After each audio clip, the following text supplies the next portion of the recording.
B Pharmacy 4వ సంవత్సరం విద్యార్థుల ప్రమోషన్స్ కోసం జేఎన్టీయూలో ధర్నా చేపట్టారు. స్టూడెంట్ ప్రొటెక్షన్ ఫోరం ఆధ్వర్యంలో జేఎన్టీయూ పాలనా భవనం ముందు విద్యార్థులు నిరసన తెలిపారు. డిసెంబర్ 2025లో విడుదల చేసిన సర్క్యులర్ను చూపుతూ వందలాది మంది విద్యార్థులను డీటైన్ చేయడం అన్యాయమని విద్యార్థి నాయకులు తెలిపారు. డిసెంబర్ 2023 నియమ నిబంధనల ప్రకారం 3వ సంవత్సరం నుంచి 4వ సంవత్సరానికి ప్రమోట్ చేయాలని డిమాండ్ చేశారు.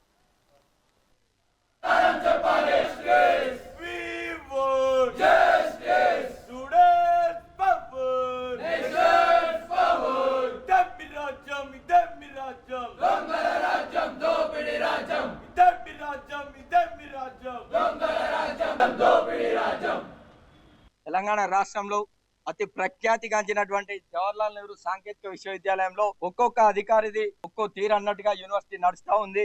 డిఏపి గారు ఒక ప్రొసీడింగ్స్ విడుదల చేస్తారు, డైరెక్టర్ ఆఫ్ ఎగ్జామినేషన్ గారు మరొక ప్రొసీడింగ్ విడుదల చేస్తారు.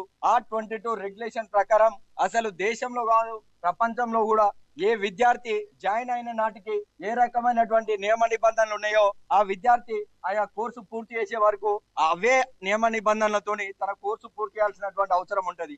అయితే ఇదే జేఎన్టీయూ లోపల బీటెక్ బి ఫార్మసీ విద్యార్థులకు డిసెంబర్ 2023లో కొన్ని ప్రొసీడింగ్స్ విడుదల చేసి అవి ఆయా విద్యార్థులకు న్యాయం చేయడం కోసం కొన్ని ప్రొసీడింగ్స్ విడుదల చేశారు. ఈ రోజు మళ్ళీ డిసెంబర్ 2025లో బి ఫార్మసీ విద్యార్థులకు సపరేట్ గా కొన్ని ప్రొసీడింగ్స్ విడుదల చేసి మీరు 3వ సంవత్సరం నుంచి 4వ సంవత్సరం ప్రమోట్ కావాలంటే మీకు సెకండ్ ఇయర్ సెకండ్ సెమిస్టర్ వరకు 6 సబ్జెక్టుల కంటే మీరు ఎక్కువ సబ్జెక్టులు మీకు బ్యాక్లాగ్స్ ఉన్నట్లయితే మిమ్మల్ని ప్రమోట్ చేయమని చెప్పేసి చెప్తా ఉన్నారు. ప్రమోట్ చేయమని చెప్పినప్పుడు ముందు సమాచారం ఉండాలి. ఆల్రెడీ ఆయా విద్యార్థులు 4వ సంవత్సరం మొదటి సెమిస్టర్ జాయిన్ అయ్యి ఫస్ట్ మిడ్ రాసి 2 నెలలు క్లాసు పోయిన తర్వాత ఆ ప్రొసీడింగ్స్ ను విడుదల చేస్తారు. మీరే ఆలోచించండి మిత్రులారా. సమాజంను కూడా జేఎన్టీయూ విద్యార్థి సమాజంను అఫిలియేటెడ్ విద్యార్థులను కూడా స్టూడెంట్ ప్రొటెక్షన్ ఫోరం ఒక్కటే అడుగుతా ఉంది.